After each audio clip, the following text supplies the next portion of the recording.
Yeah, who's this? John, it's Sean. One of my employees, Mike, reached out to you. It looks like last week.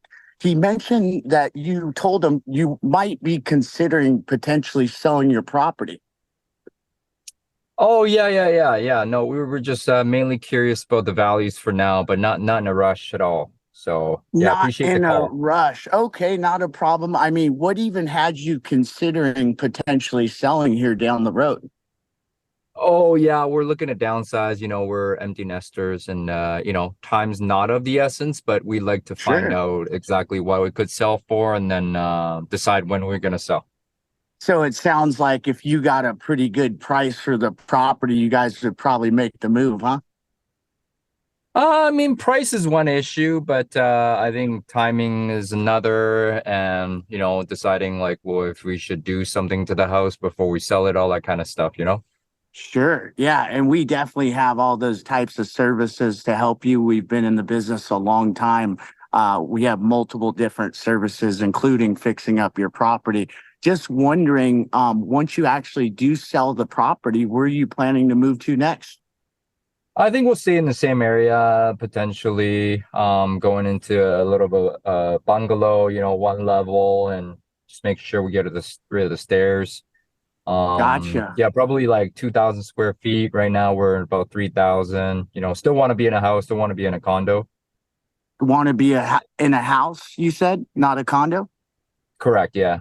Okay. Yeah, there's plenty of options out there for sure that are about 2,000 square feet. Sounds like you want to get into a single story. Is it just it's you and your wife? You said you're empty nesters. Was there any Correct, yeah. specific areas that you had in mind? I'm sure you've been here. It looks like you've been in your house for 20 years, so I'm sure you're very familiar with the area. Did you have an area picked out? Yeah, just basically stay in the same area. Don't want too much change. It's just the house is too big for us to. Just too big. Yeah, no, I totally understand. Stairs is an issue. So as far as time frame, what's important about waiting? I don't know. Are you looking to wait 1 month, 2 months, 3 months, 6 months? I mean, it's all possible, but probably in that 6 to 8 months range. I mean, we're not in a rush, but we're just starting to toy with the idea. That's why we put in the input form to see, how much you could sell for, just get an idea, right? No, I totally understand. You want to see what you're going to be able to walk away with, and then what you're looking at as far as what you purchase. It totally makes sense. I'm just wondering if I were to come by and tell you exactly what you could get for your house, and let's say the it made sense and you got a number that made sense, and I also actually found you the perfect dream property that was a single story that was 2,000 square feet. Maybe it's a two bedroom, three bedroom, but fully remodeled, and you and your wife were absolutely in love with it. Is that something you would potentially consider in the next 30 days?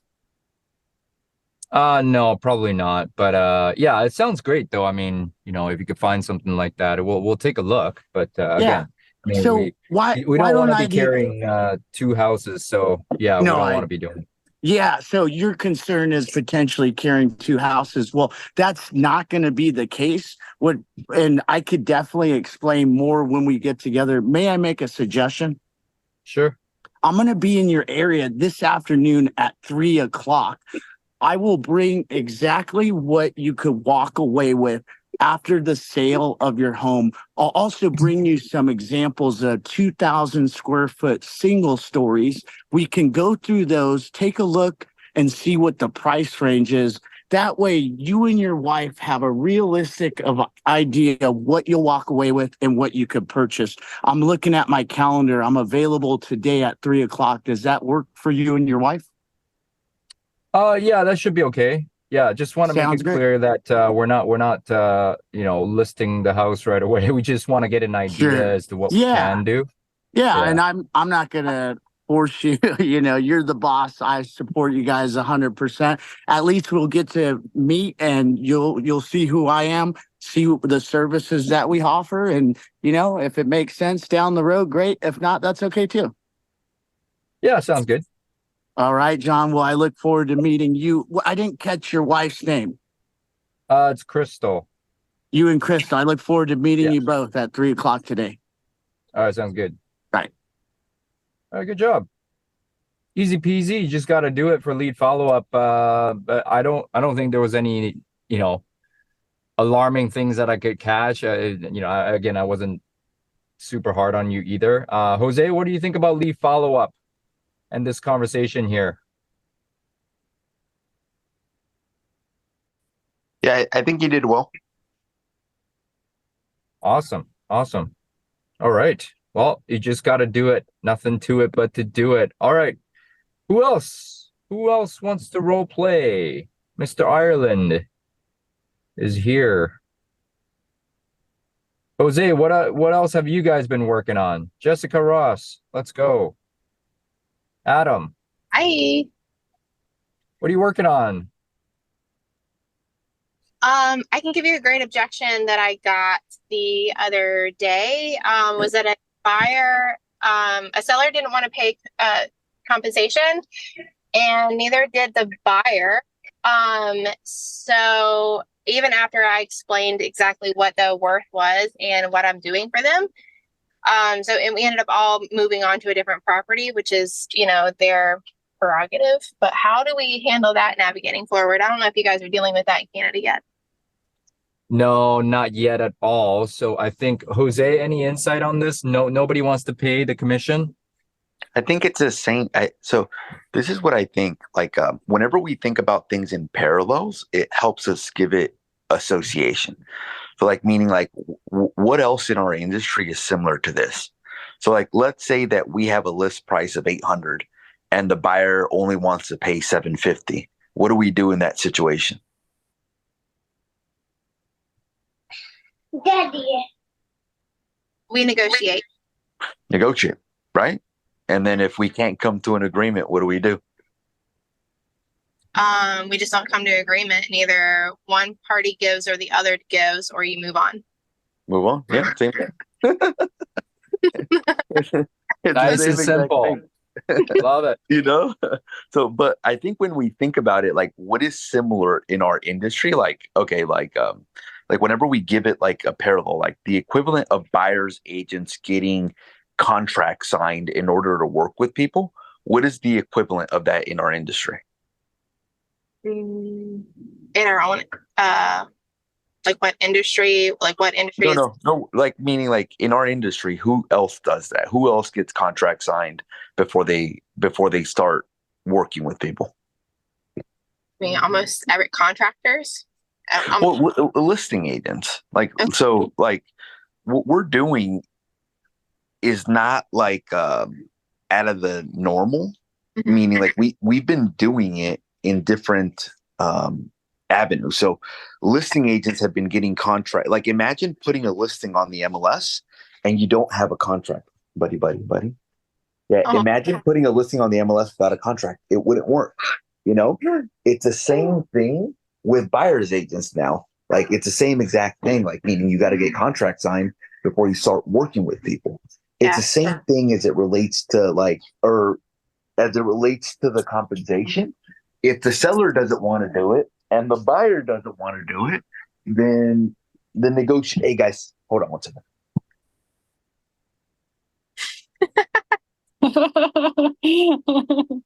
Love it. Real life. Real. Yeah, so it's the same exact thing, basically. Yeah. So basically it's the same exact thing, meaning that like, hey, look, if your buyer doesn't want to pay it and the seller doesn't want to pay it, you request it. And if you guys can't come to an agreement, you move on to a different property. And maybe what will happen is something similar to what happens when a buyer and a seller can't agree. Maybe the seller is stuck in their own ways and they don't want to do it. And the buyer's stuck in their own ways and they don't want to do it. And eventually one of them comes back around and says, hey, look, I guess I'm not getting what I want out of my property. Maybe I wasn't motivated enough at that point. Hey, I'm willing to pay a compensation right now, which happens whenever like somebody's stuck at 800 on a listing price. Eventually they're like, look, like I'm not getting the activity that I want. Now I'm willing to sell it for 775. Are you still interested in the property? Got it. Okay. And then just negotiate it some way, somehow to make it work. I guess it's just a mindset too, of trying to get around presenting that buyer's agency agreement prior to, and I know that's always should have been practiced the whole time, but presenting it beforehand, before you see any properties, that's been, it's just a mindset shift of getting in the habit of doing that instead of doing it all together. You know, contract. And I think there's different types of agreements as well too that you can get signed. So there's like exclusive agreements, there's non-exclusive agreements, there's agreements to tour one property. So like even then, like don't put like let's say like some people are gonna be like, oh, I'm not working unless I'm getting a buyer exclusive sign. Like sometimes you got to date before you get married as well too, you know? So like in some cases it might be the right approach. Like, hey, look, like here's an agreement. It's a non-exclusive agreement. We're going out to look at 4 properties today. Unlike other agents who are putting all this pressure on you to sign something exclusive, and you're probably going to hear about this, I want to see if we're a good match. If you like the way that we work, hey, we can transition to the next step, and then we can work exclusively together. Is that something that you're open to? Yeah, that sounds very I don't want to say non-threatening, but yeah, because I'm a person that it's hard for me to, I have commitment issues. So it's hard for me to commit to one person. So I would be agreeable to that. So I think you'd be agreeable to that, which it sounds like kind of what you've been doing in your business, which means it sounds like, hey, look, like you're almost like dating to see if you guys are a good match. And if you guys are a good match, then you guys progress to the next step. So maybe it's like, hey, look, like let's sign a non-exclusive 5-7 day agreement to see if we're a good match. I like it. It's perfect. You know? And then basically transition from there. After that, it's like, hey, look, like, how are you liking the experience? Do you like the way that we work? Is this something that you'd like to work together in the future? I like that. Take it to the next step, you know? One last question, and I'll get on to the next person. Do you do a buyer's agent consultation? Do you advise in doing that, or does it depend on the personality type? I've been doing buyer consultations for like back when I used to work with buyer's agents, and I promote that all of our agents do buyer consultations. Yeah. I have a really good training that we did in our university, but I tried sharing it. For whatever reason, the link doesn't work. But yeah, I do recommend doing buyer's consultations. I think that it really sets the stage for really understanding what the needs of the client are. And the goal after the buyer's consultation, just so you know, is to be able to visualize what type of property and what type of neighbor. Like whenever I used to walk away from a buyer's consultation, I used to walk away and be like, okay, they're very likely to purchase in this neighborhood, that neighborhood, or this neighborhood, because these 3 are good matches based on everything that they told me, basically. So it's a good time to get clear on what they're looking for and set expectations. Now, here's a tip that I would say as it relates to the buyer's consultation. I think a lot of the buyer's agents go very surface level, like meaning like, what are you looking for? How many bedrooms? How many baths? Are you looking for a single family? Are you looking for a condo? Part of my buyer's consultation was more personal questions as well to that. Like, who's going to be living in the property? Where do you live now? Have you written any offers on any properties? What did you like about this property? Where do your parents live? Where does your family live? Where do you work? Where does your significant other work? Where do your kids go to school?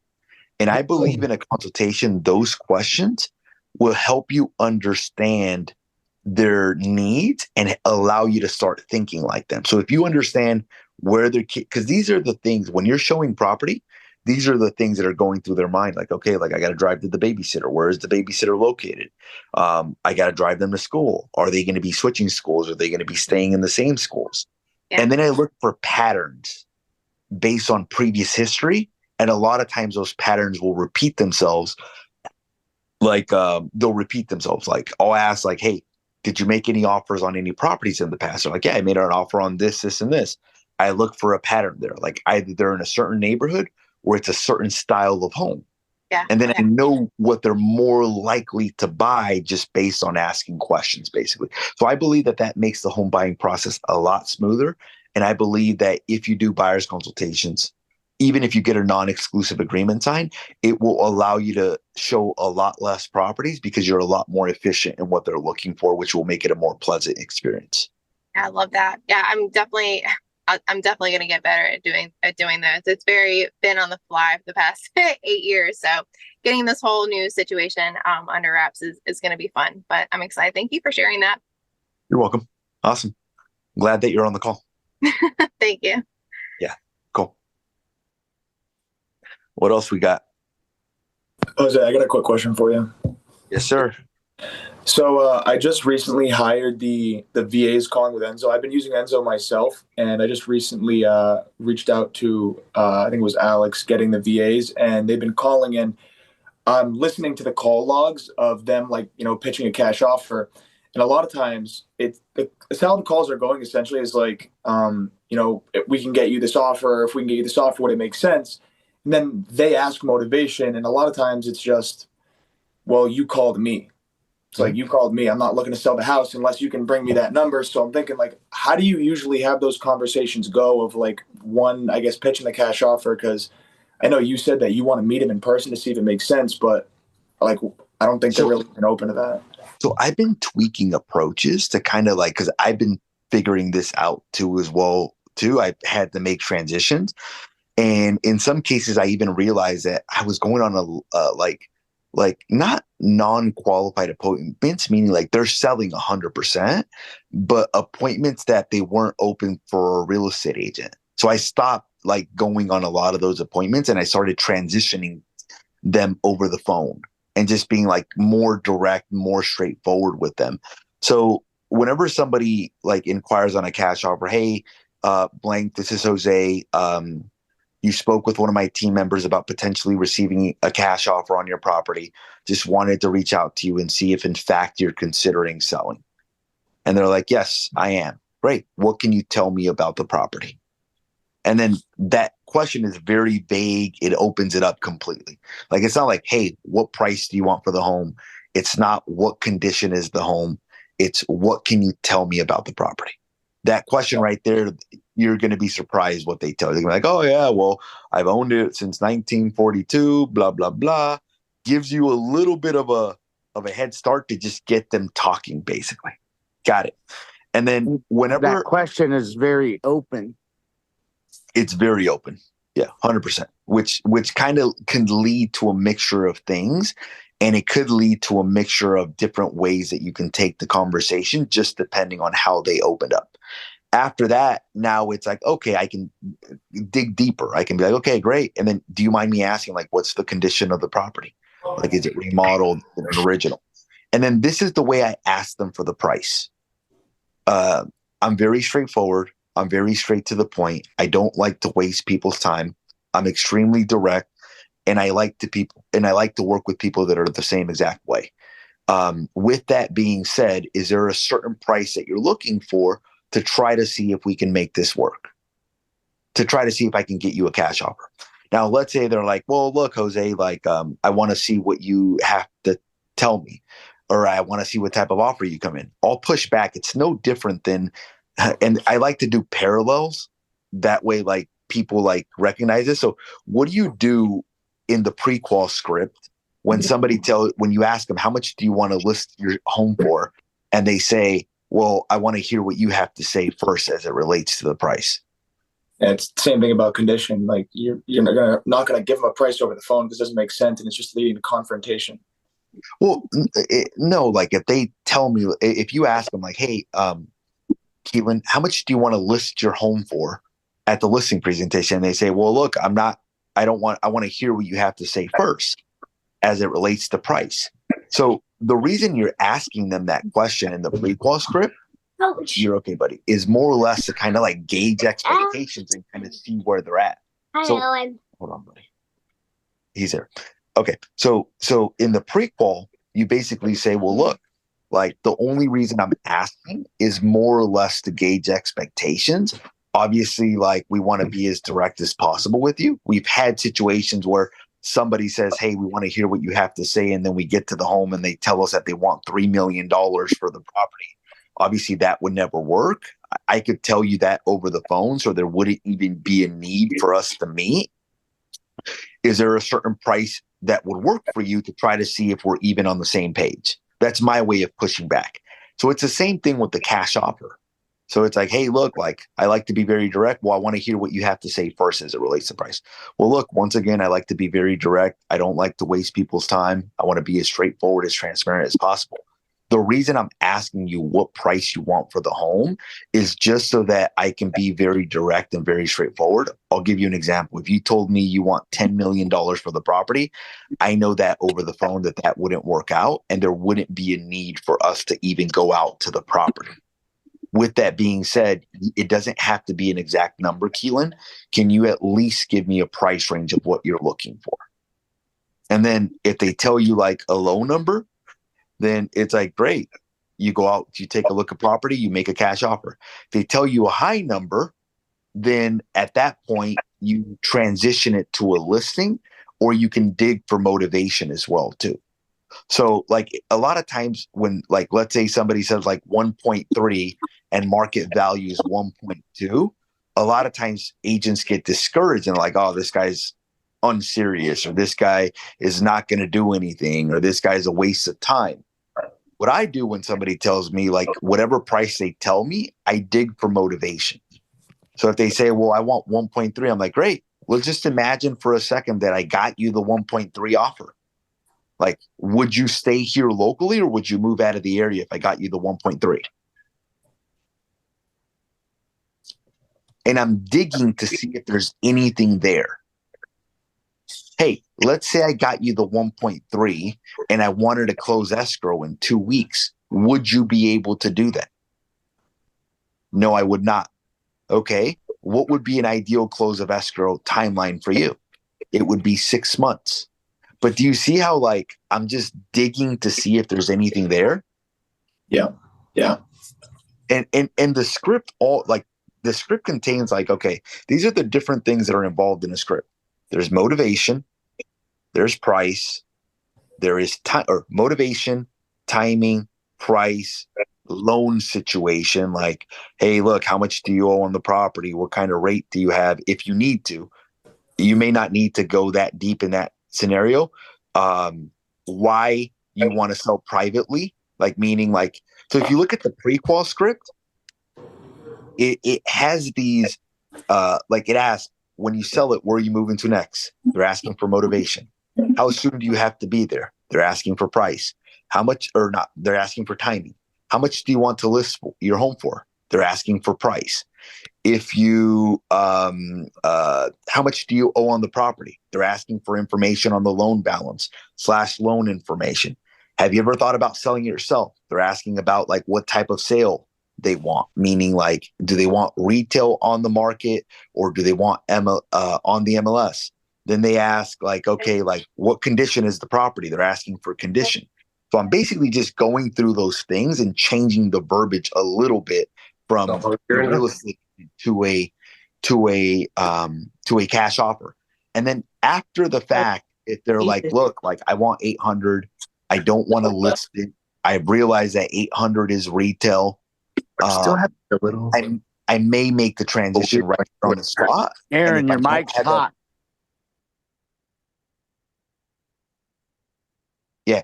And if I realize that, like, hey, look, I don't have enough information to make the transition, I'll say, hey, look, I'm going to be doing a little bit of homework. And like I said, I'm going to be very direct with you. I'm going to be very straight to the point. I'm going to let you know whether or not the cash offer can work out. Let me give you a call back like in 15 minutes. I'll run some quick comps. I'll run it by an open door to see if they can buy it. If they can't buy it, then I'm like, hey, look, I don't have any options for a cash offer. I'll call them back. I'll say, hey, look, like I said, I was going to be very transparent with you, very direct, very straight to the point. I'm going to be very transparent with you. The cash offer is not going to work out. My best advice to you is to get it on the open market. If you have an agent that you are already working with, I would recommend that you list the property with them versus the cash offer route. Just so you know, myself included, if you call a lot of the cash offer investors, they're going to come in somewhere around 65 to 70% of the value, which in that case, the offer is too low and you're going to leave a lot of money on the table at that point. What some of them are looking for is like a pocket buyer, basically. Like some of them don't want to go on the open market and they're fishing to let people know, like, if you have a pocket buyer, bring them by. Yeah. But even then, it comes down to motivation and time frame. So you have to understand, guys, that some of these leads that you're getting, okay, I've had people that are like, yeah, I want 1.5 and the home is only worth 1.3. And then I keep digging. I'm like, okay, great. Let's say I get you the 1.5. I just pretend, like, let's just say I get you the 1.5, or let's say I make you a cash offer at 1.5. Where are you moving to next? Like, oh, I'm looking to move to Idaho. Okay, great. What's important about Idaho? Where I have kids out there. Okay, great. And what's an ideal time frame for you? Like, meaning, like, if I got you a cash offer in the next 2 weeks, like, would you be able to move? No, I would not. I wouldn't be able to move. Well, tell me more about that. Well, I'm actually retiring in a year. Okay. So it sounds like, I mean, if you got the 1.5, you would sell it, but ideally you'd have to stay here locally for the next year until you move out to Idaho. Yes. Okay. And what would you do in the meantime? Well, I guess I would rent. Okay. Now what I'm thinking is, like, over time, this person saying 1.5 right now, but as he gets closer to retirement, guess what's going to happen? The motivation is going to increase, which is going to fix the price basically at that point.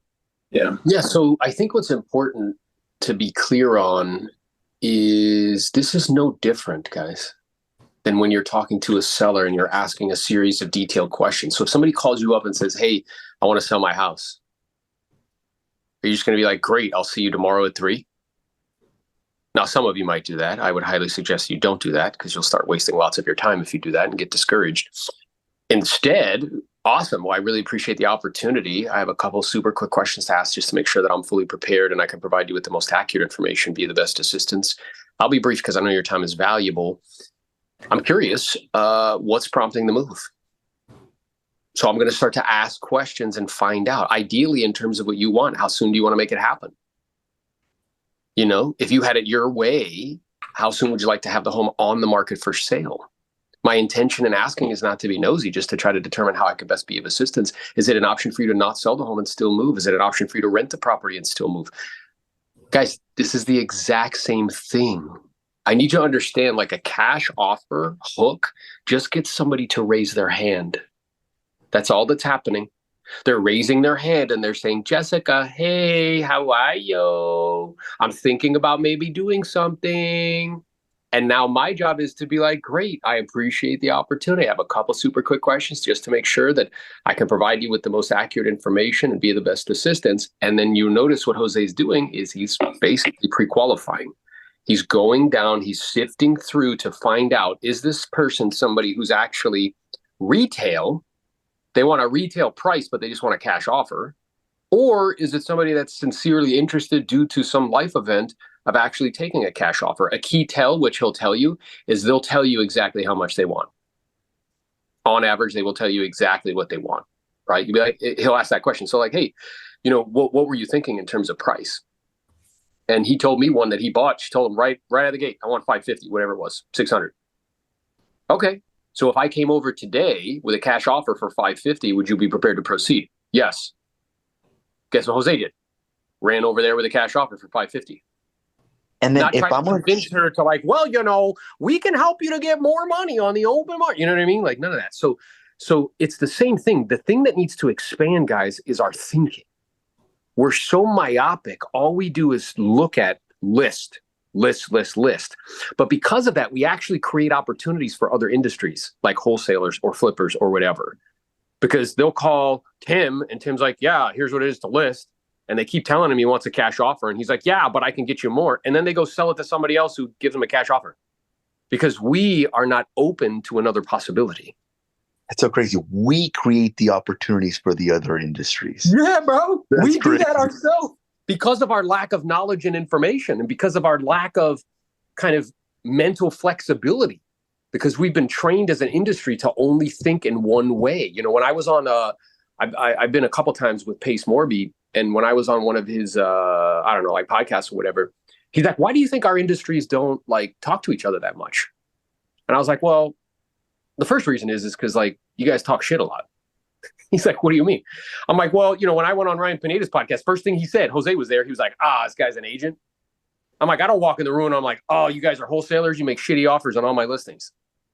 Like, I don't do that. Like, there's no reason to be talking shit. You know what I'm saying? So that's the first reason. The second reason is we have the same avatar. We're both looking for the same person, which is a highly motivated seller. Right?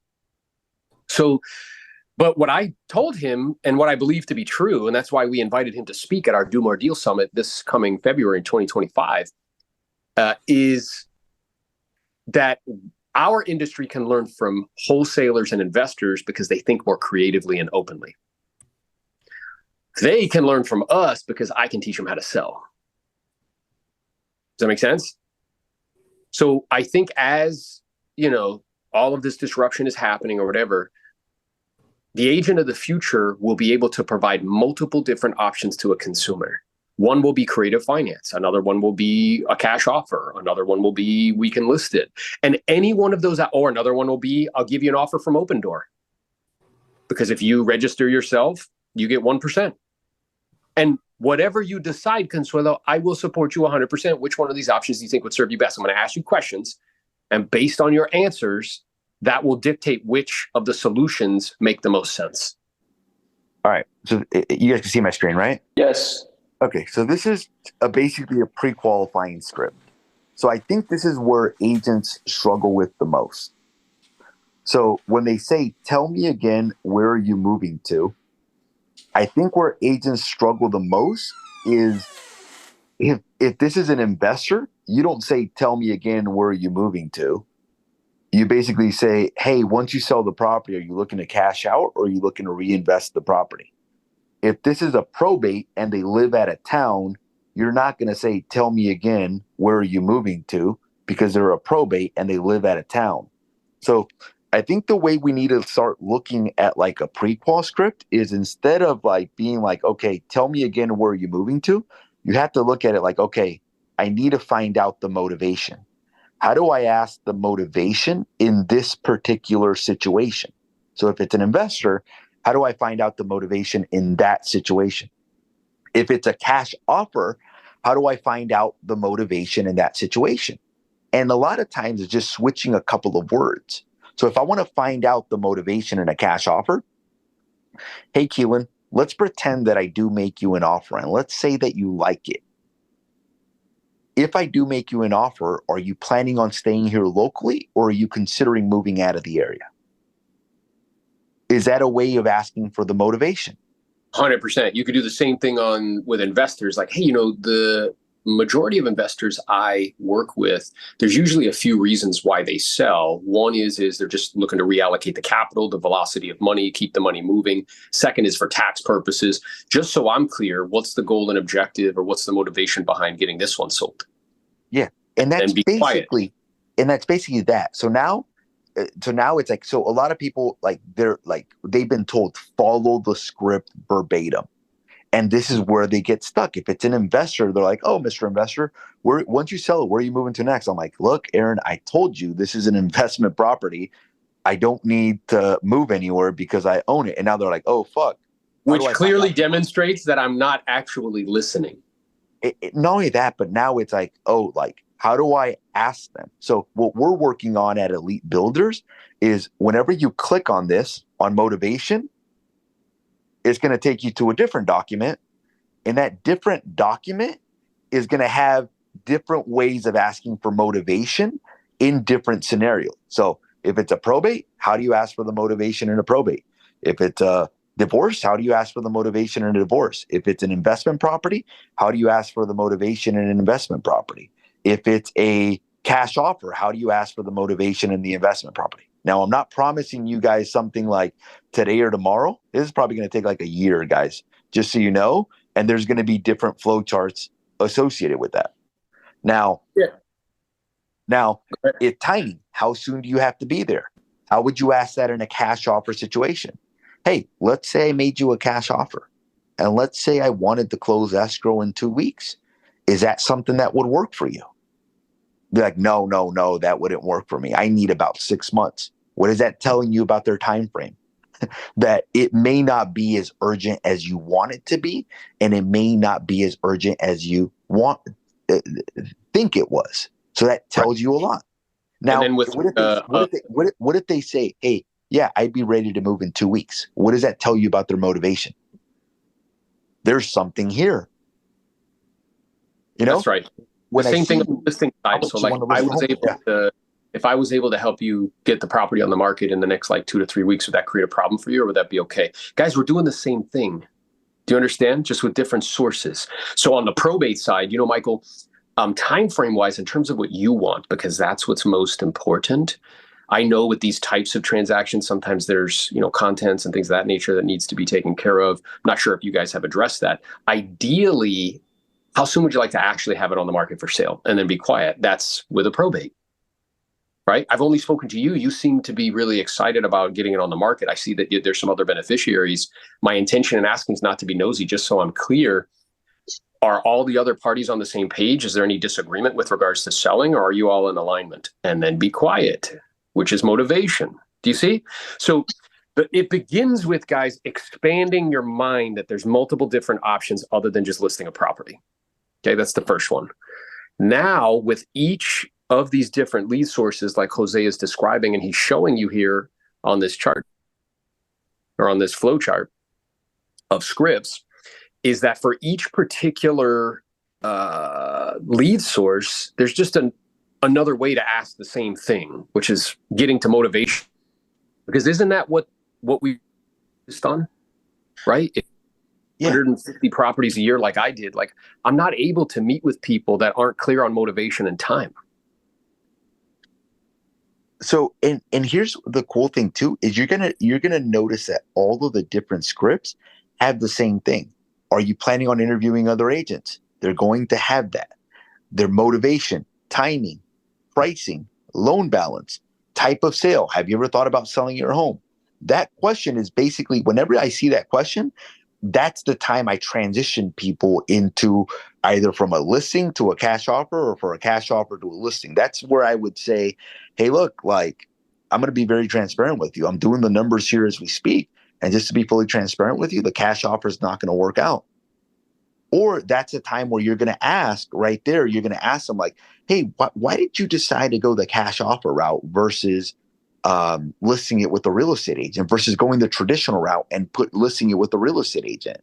Let me ask you this. If you knew that you can get the price that you wanted, but in order to do that, instead of getting a cash offer, you'd have to put it on the MLS. Is that something that you would be open to? And that's all that is. Type of sale / private retail. Will you help finance the home for the buyer? This is where you would get into any creative financing / owner financing, you know, which I would say that these are all different things that you want to cover. Like if you go into the for sale by owner script, it has the motivation, it has the timing, it asks what the pricing is, and then it gives a couple closes as well too. And then it asks like, if you did, it says if you did the for sale by owner script, watch this. The for sale by owner script has the same bones. Watch. The for sale by owner script says if you listed the property with an agent, which agent would you list with? Look, watch this. If you sold this home, where would you go next? Motivation. How soon do you have to be there? Timing. How would you rate your motivation to move on a scale of 1 to 10? That is a motivation question. What methods, how did you determine your sales price? That is price conversation. Are you prepared to adjust your price down? That is a pricing conversation. Why did you decide to sell yourself versus listing it with a real estate agent? That is a type of sale question. If you were to list, which agent would you list with? That is an agent question. How did you happen to pick that agent? That is an agent question. If you were to list, what would you expect that agent to do? It's the same. All of the scripts have the same bones, basically. Motivation, timing, pricing, loan balance. What type of sale do you want? Do you already have an agent that you would work with? Condition, decision makers. Yeah, so I just want to be clear. Okay, so again, one is expanding your mind that there's multiple types of sales. We have created entire whole industries because we have been limited in our thinking to the fact that there's multiple types of sales. By educating yourself on these types, you make yourself more valuable. I don't know about you, but like back in the day, I would like with probates, like, you know how many cash offers I gave to other people because I didn't have mentally in my mind the option of doing that with them and helping them with that? Because I tried to do my best to convince him that I can get him more money. How many people besides me have ever tried to really do their best? And it was legit. The numbers made sense. They could get more money and they didn't give a shit. And they took a cash offer, 100%. So one, again, I'm telling you guys, like part of the disruption and things that are happening is that now with the mechanism with which money is changed, which is from seller to brokers and from buyers to brokers, now the onus is on us to demonstrate value in order to get compensated. Because back in the day, as a dominant listing agent or Jose as a dominant listing agent, I wouldn't be negotiating for me and for buyer's agents. In an environment where that perhaps doesn't happen as frequently, I have to add value, like legitimate value. Not that you passed the test and got a 75 and had $1,000 and you weren't a felon yet. Like actual value. And what we're talking about is how you can actually add value. So instead of calling yourself a realtor, which Jose has mentioned before that we got from Angel, you should call yourself a real estate professional. Meaning, I know about a bunch of different verticals within the real estate space, not just listing a property, but I also know about creative finance. I also know about wholesaling. I also know about flipping. I also know about like all these different types of exits that somebody can have as a seller. And you get compensated in each of them. But the one that you suggest to the client is the one that's based on what their needs are. That's why Jose's saying, like, look, I ask all these questions around time, motivation, price, you know, this and that, to get clear on which option actually serves them best. And then you could say something like, well, you know, Jose, based on what you've been kind enough to share with me, it really seems like time is a factor for you. And you mentioned that, you know, if it meant getting top dollar, putting on the open market, you really don't want to do that because you'd have to deal with like showings and this and that nature. And you really want to get this done in the next 30 days. So what seems to make the most sense is it is actually a cash offer. And based on what you shared with me, I think that it's close. I'll have to do some more homework. So how about we do this? And I wouldn't mind because I'm in your area all the time anyway.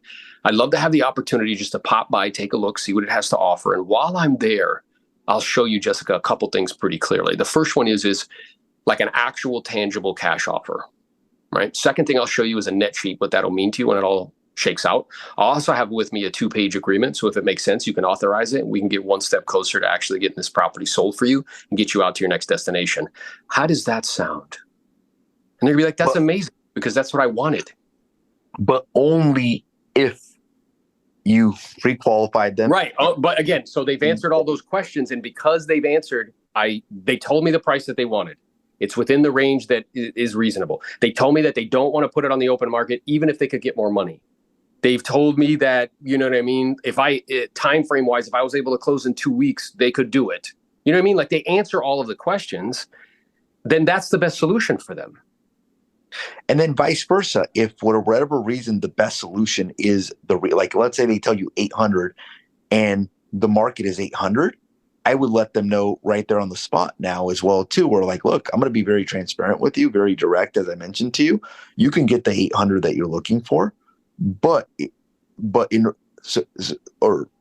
hey, what if I told you that you can get the 800, but it would require that you put it on the open market? Would you be open to that? Okay, great. The reason I'm asking you that is I ran some numbers and I'm 100% confident you can get that 800,000.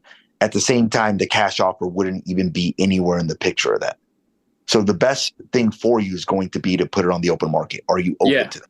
Are you open to that? And then if they say yes, what Jose does really well is like, great. Then what I would suggest is if you have a licensed real estate agent that you know, like, and trust, you should call them and tell them that you want to put the home on the market for sale. What's also true is I happen to be a licensed real estate agent in the state of California. We do $80+ million in volume. So if you're open to it, I can help you in that capacity. Is that something you would consider? And they're like, yeah. And you're like, great. And then he goes over and he lists the property.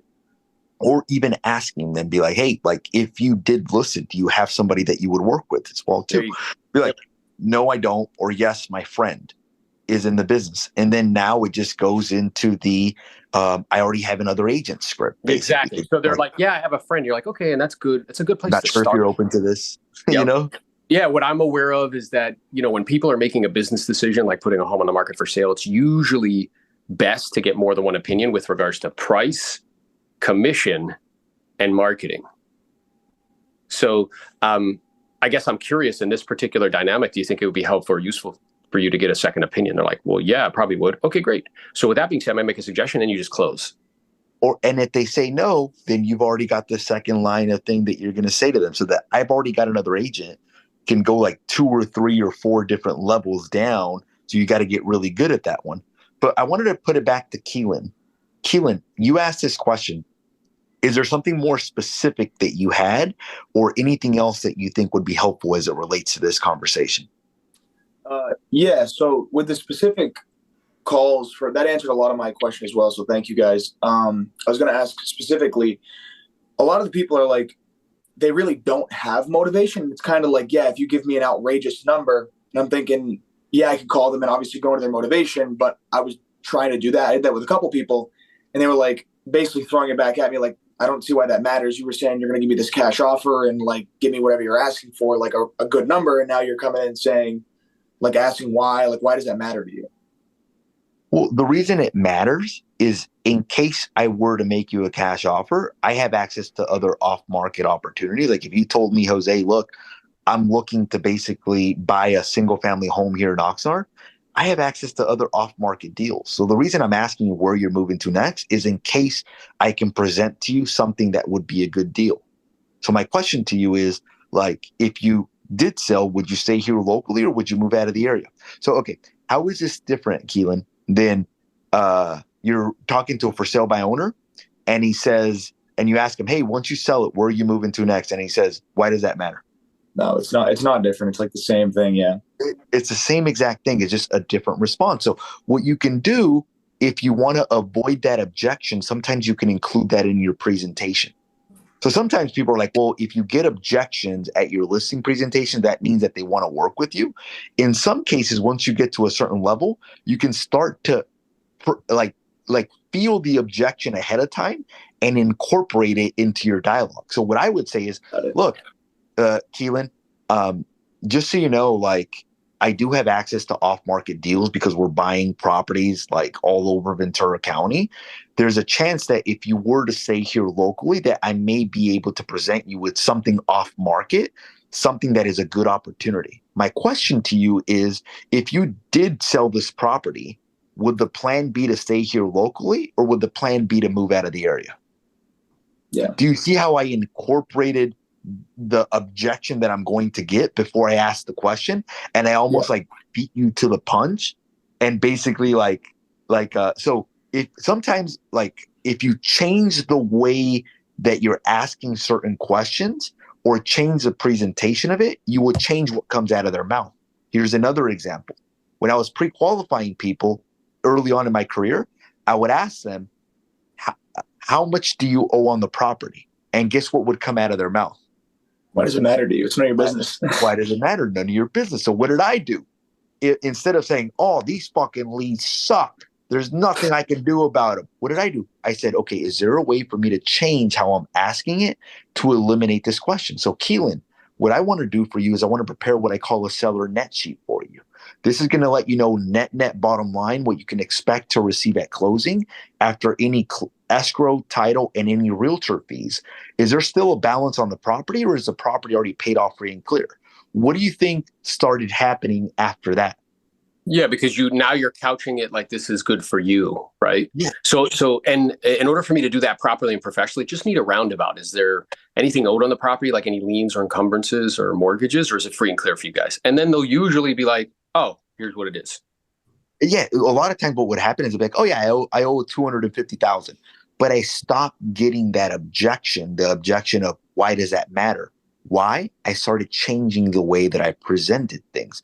So if you tell me how you're asking certain questions, I can say, hey, instead of saying that, present it this way, which would give you a better result. Sometimes we ask people like, how much do you want to sell the property for? And it's like, well, you called me. So instead, I started casting it like, look, Keelan, I'm very direct. I'm very straight to the point. I don't like to waste people's time. With that being said, is there a certain price that you're looking for that if you got this price, that would work for you? And then if they tell me, well, you called me, I'll be like, well, look, once again, I'm very direct. I'm very straight to the point. I don't like to waste people's time. A lot of times it's a lot easier if you just tell me a range. It doesn't have to be an exact number. Now, here's the reason why. Let's say that you tell me that you want $3 million. Literally, there's no point in us continuing this conversation anymore because we're not even in the same range. So once again, I'm not asking for an exact number. I'm just asking for a range. Well, I'm looking somewhere between 700 and 750. Great. Yeah. Now and then I you know can even if it's on retail another attached. side, on the other side, like let's say like somebody's listing a prop, it's a listing and they don't want to tell you. You're like, okay, well, my intention in asking is really just to gauge your expectation. It certainly won't influence what the marketplace is showing us is reasonable because, as you know, that's determined by what buyers and sellers have been agreeing to. You strike me to be someone who's pretty savvy, Keelan. I'm sure you've gone online, looked at some of these estimates of value. What were they saying? Or I'm here on this site and they say 750. Is that in line with what you were thinking? And now they're going to be like, no, that's way too low. Or they're going to be like, yeah, that's about right. And now you know what they're thinking, or they might say, no, that's way too high. My property needs work. My property is like nowhere in that range. Now you know, okay, there's a probability. So I think this would be a good exercise. Tell me what objections you're getting, and I'll tell you how to change the verbiage in a way where either you incorporate that objection or basically you present it in a different manner to get a different response. I think that was exactly it. I think what you just said is how I need to kind of frame it up front so then I don't end up getting that, or they at least have a little bit of context as to why I'm asking it. And I like how you said, I like to be direct. I'd rather be straightforward. Then at least if they throw it back in my face, they already have context as to why I'm asking instead of just like throwing it back on me. Yeah. And for you, Keelan, and for everybody else on this call, like if you point like at something or someone, there's three fingers pointing back at you. So if you're getting a lot of resistance, the first place I would look is how am I asking questions? Because it's with a super high degree of probability, it's the reason why you're getting that resistance. If you're asking questions in a staccato manner, like boom, boom, boom, one after the other, you'll be like, bro, it's not like an interrogation. They start to shut down. So you have to be mindful, right, about how you ask those questions. So even Keelan, like for Sean, whenever he asked earlier, one of the notes that I wrote down for him is he asked, did you have a specific area that you're looking for? And John was very kind enough not to tell him, like, why does that matter? But in some cases, the buyers are going to say, well, why does it matter what area I'm looking for? Like you called me, asking me about my property that's for sale. Why does it matter what areas I'm looking for? So it's just like, hey, look, I come across a lot of off-market opportunities. There's a good chance that if you're staying here locally, that I may be able to present you something with an off-market deal. Just out of curiosity, would the plan be to stay here locally once we make you the cash offer, or would it be to move out of the area? Yeah, or we have the good fortune of helping a lot of clients once they sell their properties, whether it be with a cash offer on the open market, to locate their next properties. So my intention in asking just isn't to be nosy. Instead, it's really try to determine if we could add value in that way. Is your intention to stay here locally, or are you looking to go someplace else? So once I've now shared with you that if you ask a question that is in Keelan's best interest, his probability and likelihood of answering it is high. If you ask a question that is focused on you, the probability of them answering it is low. Yeah. Does that make sense? It's 100%. Funny because even on the pre-qual script, whenever I would say, how much do you want to list your home for? And they say, well, we want to hear what you have to say first. And I'd be like, fuck, like, where do I go from here? Like they're like, I want to hear what you have to say. And then I got stuck. And then I started incorporating, well, look, the reason I'm asking you is more or less to gauge expectations. I'm not asking for an exact number. I just want to make sure that we're somewhat in the same line. Like if you told me you want 3 million, I would say over to you over the phone, look, I can't do that. And there wouldn't be a need for me to like meet with you. Once again, I'm very direct, very straightforward. Is there a certain range? Yes, I'm looking somewhere between 700 and 750. Boom. Now it solves it.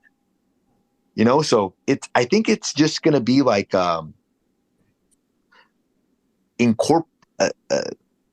looking back at what objections you're getting and asking yourself, could I be asking this in a different way that would eliminate a lot of these objections? Or if they do say that, what is my response to that if they say that to me? You know? Yeah. And once you figure out those responses, it's going to help you be able to dig. Because what's going to happen, bro, is the skill that you're going to have to learn is how to qualify these leads to see if there's something there or if there's not something there. What most people do is they're like, there's nothing here because they don't know how to qualify them. And they're there's either nothing here because they don't know how to qualify, or they start to blame other people, like the buyers, the sellers, like they're liars. These people are idiots. Like, how come they won't answer? You know what I mean? And that's really self-centered. It's like selfish because you're thinking about yourself. You're just frustrated that you're not doing what you want to do. Right? So instead, once you learn how to qualify, like Jose and me and others on this call have, then any lead source I can determine very quickly if they're an 8, 9, or a 10 motivation. The problem is the vast majority of agents spend time with people that are, and I want you to hear me, everybody has value. They have value in the eyes of God, like all that stuff, right? I'm talking about from a business perspective. If somebody's a 6, 5, 6, or 7, I'm not going to spend time with them because the probability that they're going to do something is small. And then you try to convince yourself like, oh, Adam's like, I'm going to win them over with my wonderful personality. I'm like, bro, you're not that cool. Just so you know. Oh my God, I'm going to win them over with my fantastic marketing program. I'm like, we all use the same fucking photographers, just so you know. So like you enter into the state of delusion that you can take like something that's not gold and turn it into gold. Like you can perform some form of alchemy that like, you know what I mean? But that's just not true. So our job is to be in the presence of prospects, ask detailed questions, find out if they're 8, 9s, or 10s. If they're 8, 9s, or 10s, offer them solutions. Need a solution to the problem, get in front of them, do a deal, make some money, move on. 100%. And I think that's the new skill that you're going to be learning is just how to basically ask questions to be able to find out if there's something here or not. And if there's nothing there. And there's levels to the game. So like you've gotten to a place, Keelan, where you're perfectly fine prospecting. Some people, they go their whole fucking career fighting with that. Yeah. Oh God, I got to get started again. I fell off the wagon, like blah, blah. Like they just can't bring themselves to do it consistently. That's not you. Now, the next step is how do I filter all of these people I'm speaking to? And that's a whole separate skill. And that might take you 6 months to a year to really dial in. So what I would suggest to you, because I know you're in the role play group and you're an elite builder, is on your role plays, only role play pre-qual from now on. Don't role play setting appointments, just role play pre-qual. Role play people pushing back at you, role play digging. And if you don't know with extreme certainty when you hang up the phone that they're an 8, 9, or a 10, then you screwed up. Yeah. And practice it from a context of a cash offer as well, too, because I think that'll basically allow you to basically start making that shift of switching back and forth from each one, basically. And it's unfortunate. I wish I had all the scripts written down. We have somebody working on them, but it's not there. And I know that it's a big project, but the vision is that one day we'll have like 20 different ways to ask for the motivation, including cash offers, 10 different ways of asking for timing, asking for pricing, asking for loan balances, asking for that. So that you guys can chant these. And once you chant them, basically they'll start being internalized and then they'll start coming out of your mouth. Basically, that's kind of the vision. Basically, got it. Value on top of value on top of value. Elite Builders out. Make it a great day. Peace. Thanks, later, guys. Keelan. Good talking to you, man. Hey, come on here every week. I think we can continue working on this. I think this is something that other people are going to need as well as you. 100%. Thank you, Jose. I appreciate it. All right, brother. Peace. Bye. Take care.